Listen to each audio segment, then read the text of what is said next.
tell us what's happened, particularly in the Sydney region overnight, and what's forecast for this morning.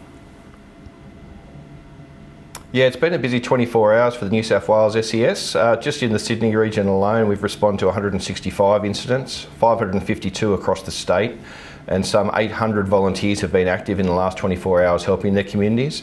We're obviously very concerned with the rainfall to date and what's forecast for the next day. We're expecting to see flash flooding and riverine rises, and we're keeping a very close eye on where those falls are landing to make sure that we've got teams ready to respond as needed. Of course, also we have a storm warning active at the moment as well, and as those tree roots get loosened up and wet, we are concerned about the impact of trees falling later today as well.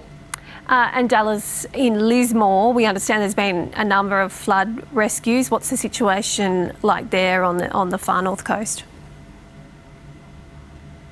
So this system is starting to move off to the south, which is good for the Lismore and northeastern areas. We had 7 flood rescues overnight, 6 of those related to people in vehicles. So we are asking people not to travel if they don't need to, and to avoid flooded areas at all. And if the road is flooded, please forget it and don't drive through floodwaters.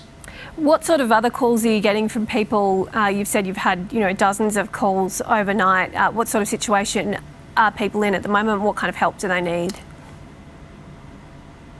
The majority have been for leaking roofs overnight. Pleasingly, no severe damage to infrastructure or anyone being injured. But yeah, skylights leaking, gutters overflowing, and things coming back into the eaves of properties, some localised flooding in properties as well. And we expect that to continue overnight. We have those people who haven't been impacted by the storm or winds to date. Please have a look at your gutters and clean up around your properties and make sure there's nothing blocking your drains. If you're already in an area that's being impacted by rains and high winds, please avoid going outside. And Dallas, what's the outlook for the weekend looking like? Have you got extra teams and volunteers at hand if things get pretty hairy over the weekend? Yeah, we certainly have pre-positioned both assets and personnel into the areas we're expecting to see likely impacts from that rainfall and the riverine flooding. We feel well prepared for what's coming. We've got incident management teams established in the northeastern, northern, metropolitan and southeastern areas of the state, as well as aviation assets, high clearance vehicles and our flood rescue teams. Chief Superintendent Dallas Burns, thanks a lot for your time this morning. Thank you, Bridget. And more on the weather situation from Emma as the show goes on both in New South Wales and Queensland.